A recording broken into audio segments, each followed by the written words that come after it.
Almanaku. On this day. Ngjarjet më të rëndësishme ndër vite. Në Top Albania Radio. Në vitin 1536, eksploruesi Pedro de Mendoza themelon qytetin e Buenos Aires në Argjentinë. 1625, kolon holandez vendosën në skajin jugor të ishullit Manhattan dhe e quajnë New Amsterdam. Britanikët më 1635 i dhanë emrin New York. 1709, marinari britanik Alexander Selkirk shpëtohet pasi kishte jetuar në një ishull të pabanuar për 5 vjet. Historia e tij frymëzon shkrimtarin Daniel Defoe për romanin Robinson Crusoe.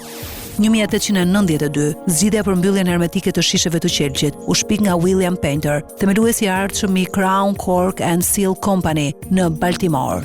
1848, anija me emigrantët e parë kinez në bord ankorohet në San Francisco, Kaliforni. 1907, ndron jetë në St. Petersburg në moshën 72 vjeçare Dmitri Mendeleev. Mendeleev ishte një kimist dhe shpikës rus. 1913 inaugurohet në New York stacioni më i madh i trenit në botë. 1922, novela Uliksi, vepër me famë botërore autorit irlandez James Joyce, u botua si libër me rastin e 40 vjetorit të shkrimtarit. 1935, detektori i së vërtetës i shpikur nga Leonard Killer përdoret zyrtarisht për herë të parë në gjykatën Portage në Wisconsin. Ky detektor përcakton duke matur frymarrjen, presionin e gjakut dhe rrahjet e zemrës nëse një subjekt gënjen. 1943, divizioni i 6 gjerman dorëzohet në Stalingrad duke shënuar pikthesën e luftës së dytë botërore.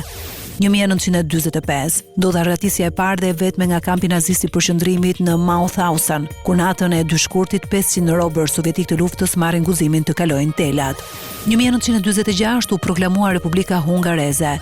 1948 nënshkruhet traktati Guadalupe Hidalgo, që përfundon luftën meksikane. SBA fiton Teksasin, Kalifornin, New Mexikon dhe Arizonën, duke i paguar Meksikës $15 milion. 1959, 9 alpinistë të Bashkimit Sovjetik vdesin në rrethana misterioze në mbargmalin verior të Uraleve. Grupi me përvojë udhëtimesh kishte krijuar një kamp në shpatet e Kolatsiakël, në një zonë që tani quhet përnder të udhëheqësit të grupit Igor Djatlov. 1970, ndron jetë filozofi britanik Bertrand Russell, 97 vjeç, fituesi i çmimit Nobel për letërsi, aktivist kundër luftës, shkoi në burg për pacifizmin e tij gjatë luftës së parë botërore. 1986, në Indi, Papa John Paul II takohet me Dalai Laman, udhëheqësi shpirtëror tibetian dhe kreu i Kishës Katolike diskutuan për rëndësinë e angazhimit të botës kundër luftës dhe varfërisë. 1987, gazeta People kryen një sondazh midis lexuesve, i cili tregon se Katharine Hepburn dhe Cary Grant janë aktorët më të dashur të gjitha kohërave. 1990, me nismën e Anton Çetës, nisi në Kosovë aksioni adhetare humanitar i faljes së gjaqeve, që mori përmasa të gjera duke u përhapur anë mban vendit.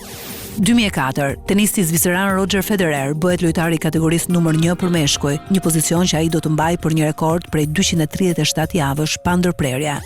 2020, lëvizja vetvendosje dhe Lidhja Demokratike e Kosovës kanë përmbyllur pas gati 4 muajsh takime e bisedime, përpjekjen për një marrëveshje për të bashkëqeverisur. 2021, sipas një studimi të publikuar në revistën shkencore Lancet, vaksina ruse Sputnik 5 kundër COVID-19 është 91.6% efikase në krahasim me vaksinat e Pfizer dhe Moderna.